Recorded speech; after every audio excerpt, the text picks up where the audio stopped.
ನಮಸ್ಕಾರ. ಪದಯಾತ್ರೆ ಮೇಲ್ಕೋಟೆಗೆ ಬಂದಿದೆ. ಇವತ್ತು ನಾನು ಪೂತಿ ನರಸಿಂಹಾಚಾರ ಅವರ ಮನೆ ಮುಂದೆ ಕೂತಿದ್ದೀನಿ. ಇಲ್ಲಿ ಮಲೆದೇಗುಲದಿಂದ ಒಂದೆರಡು ಕವನಗಳನ್ನು ಓದ್ತಿದ್ದೀನಿ.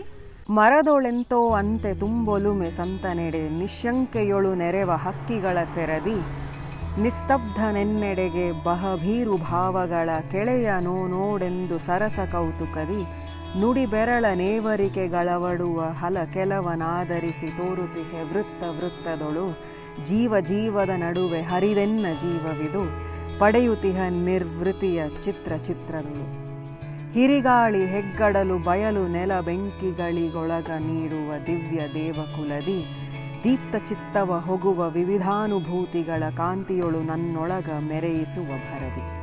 ಸಿಡಿಲ ಪಳಗಿಸುವರಿವು ರವಿಯ ಸೆರೆ ಹಿಡಿವರಿವು, ಸಾಗರದ ತಳ ಮುಗುಚಿ ಸೂರೆಗೈವರಿವು, ಬಾನಜಾಲಾಡುತ್ತ ತಾರೆಗಳ ನಳೆವರಿವು, ಸೂಕ್ಷ್ಮಾತಿ ಸೂಕ್ಷ್ಮವನು ಬಯಲುಗೈವರಿವು, ವಸ್ತುಗಳೊಳವಿತಿರುವ ಸೆಳೆತಗಳ ಹವಣರಿತು, ಸೊಗಕೆ ನವ ಸಂಘಾತಗಳ ನಿಲ್ಲಿಸುವರಿವು, ಇದನು ಕಿತ್ತದನೆಸೆದು ದುರ್ದಮ್ಯ ಪಟುತೆಯೊಳು ಅಂಗಳದೊಳಾಡುವಿದ ನೋಡುತ್ತಿದೆ ಇರವು, ಎಲ್ಲ ವಿಕೃತಿಯ ತಳದ ಸತ್ವದಿ ವಾತ್ಸಲ್ಯ ದೃಷ್ಟಿಯನ್ನು ರೂಪಿಸುವಲು, ಸಿರಿಯೊಡನೆ ಸಿರಿರಾಯನುತ್ಸವದಿ ನಿಂತಿಹನು ಕಡುಸವಿಯ ಮೆಲುನಗೆಯೋಳು.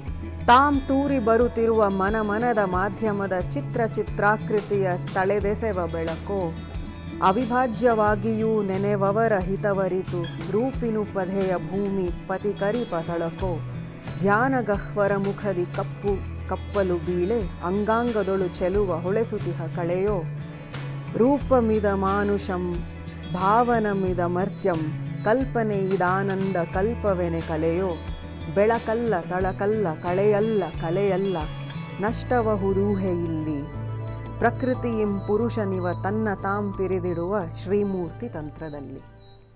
ಮಲೆದೇಗುಲದಿಂದ 3 ಕವನಗಳು. ಪೂತಿ ನರಸಿಂಹಾಚಾರ್. ನಮಸ್ಕಾರ.